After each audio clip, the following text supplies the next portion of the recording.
Hello and welcome to another video. Tonight's video is the race highlights from round 2 of the PLR GT4 series, and we are in season 2 of the World Tour with an extra little one, the British one, there as well, so you can technically say it's round season 3. Tonight we are at Imola. It measures at 4.9 kilometers long with 19 corners, and its first Grand Prix was in 1980 with the Formula 1 boys.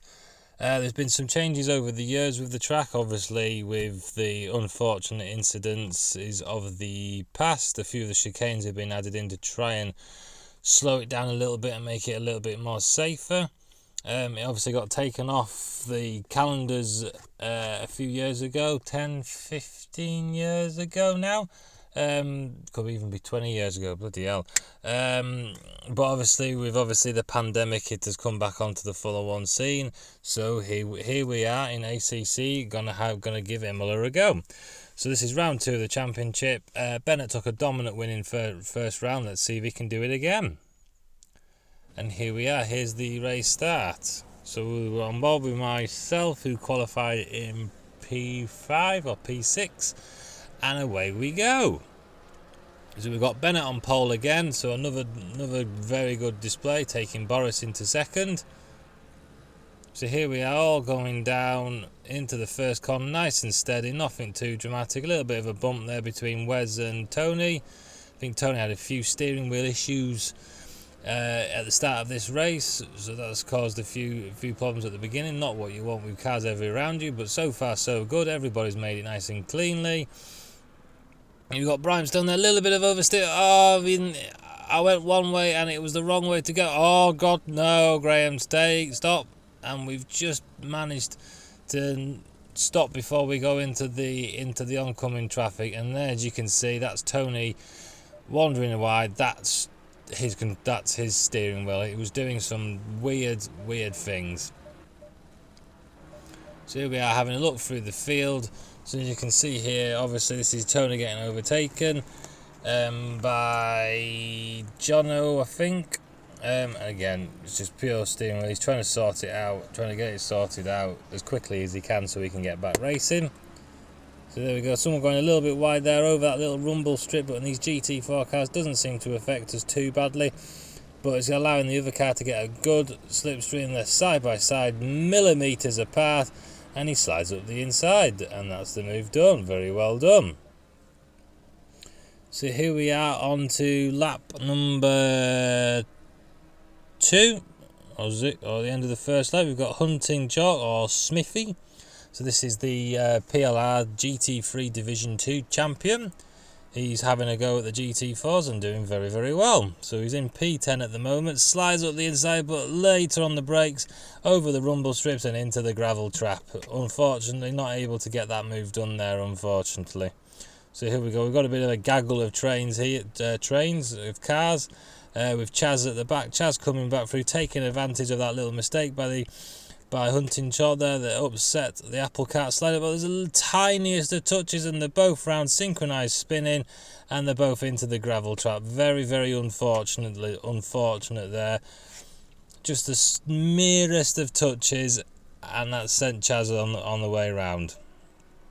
But here we have these three. You've got myself, Chipper Lloyd, and a BMW, all very closely. Chipper's gone a little bit wide there, but you can do that and get away with it. Not able to get the run on him, unfortunately. And so unfortunately, after that first lap incident, I had a lot of damage of about 30 seconds worth, so I was very slow in a straight line. So here we are, coming up to the fast chicane. On the brakes, I've broken too late and given Chipper a right old wallop from behind there. But we wait for him to come back. He's having a bit of a spin. That's going to cause a bit of a carnage on the inside there. We're 4 wide now. That's not good. Here we go. Let's have a look and see how this goes. So you've got Chip, Tony, Porsche, and a BMW in there. It says it's all going off. So a little on the brakes, a little bit of a nudge there. That Tony does very well to hold that in the purple Mercedes. Just a little bit of a nudge there from behind. Nothing too dramatic, but very, very well held.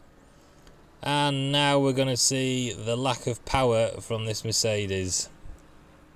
Yep, there we go. Around the outside, down the straight, not a lot anybody can do. Can he fight back onto the brakes? He tries to tuck it to try and use the slipstream as much as he can.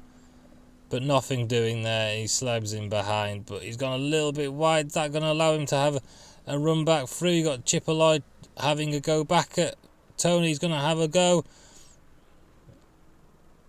He's got the inside line for the next corner. This is going to be a brave overtake. Tony's going to try and hang it around the outside. He's managed to do it. Yeah, very nicely done. Very well defended. Very well attacked there. Very good driving there from both drivers. So here we are on board with It's Wes, chasing down that Porsche.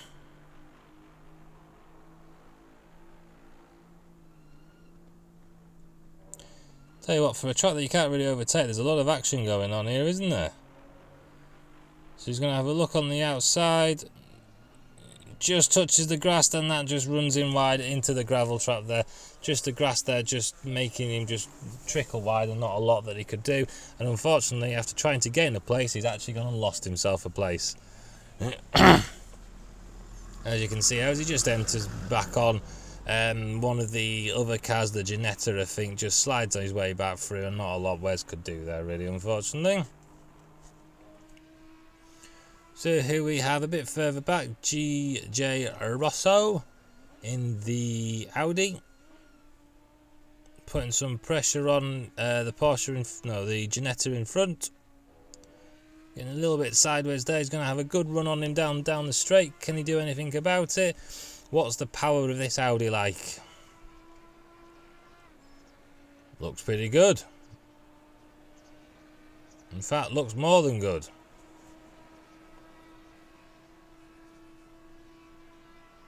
Oh my god, yeah. 250 kilometers an hour by the time the end of that straight. Very, very good. Very impressive. So here we have Chaz. Chaz was a late entry into this race, literally 20 minutes before the race. So he's doing very, very well considering there's been no practice, no nothing. And here he is trying to go around the outside in the BMW of the Porsche.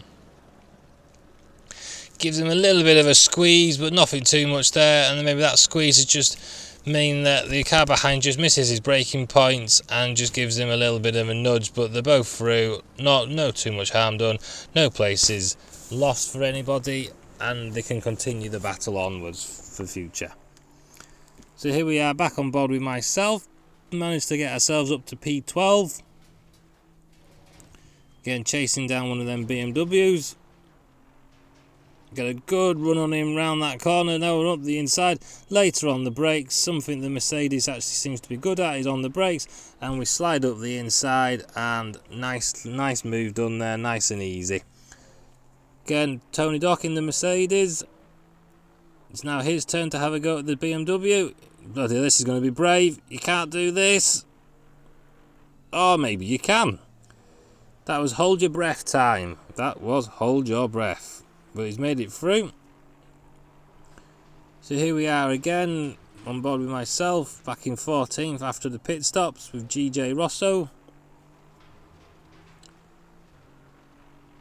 As we can see from earlier on, I'm not going to get him on the straight line, so we're going to have to try and do it in the corners. Later on the brakes, he's run a little bit wide there over the sausage curbs, and that's allowed me to have the momentum to go around the outside and get the move done into before the chicane. Now, can we pull enough of a gap so we don't get blasted past down the straight? We can indeed.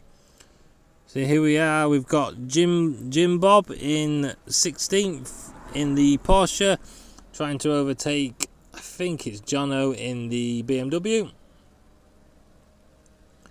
So the neck and neck down the straight. Obviously, again, this is all during the pit stop, so everyone's a little bit all over the place, especially when we did only manage to refuel, so you've got people coming in at different times.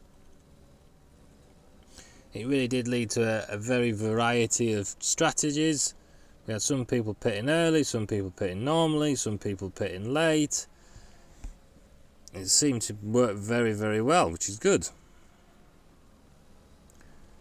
So obviously with that, everyone was a little bit spread out during all that, but here we are with, again, still Jimbo and Jim Bob, sorry.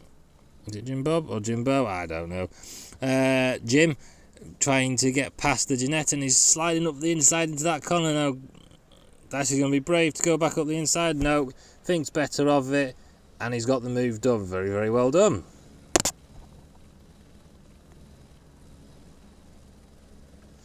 Looks like he's now under a little bit of pressure from behind as well, just a lack of momentum through them corners, and that has allowed UK Sim to slide up the inside to get himself to lap the car there.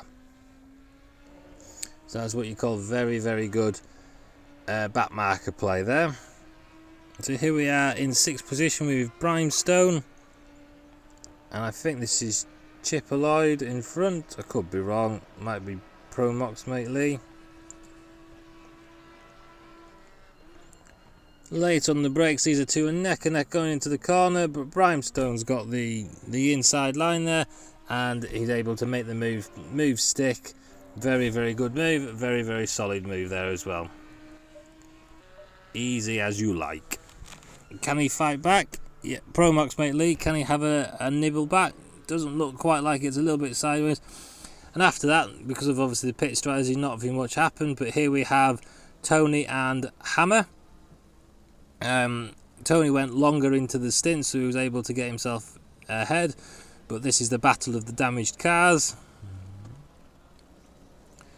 It's one of the very first times that me and Tony have ever really had a proper battle here. So the battle of the admin. Let's hope not one of us has an accident and causes some issues.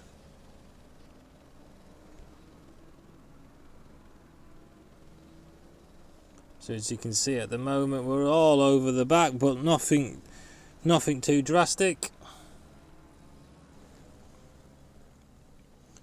So we're having a little look there, but nothing. We can't do anything into that corner, so we're going to try and get a really good run out of this last corner because we seem to be not too bad.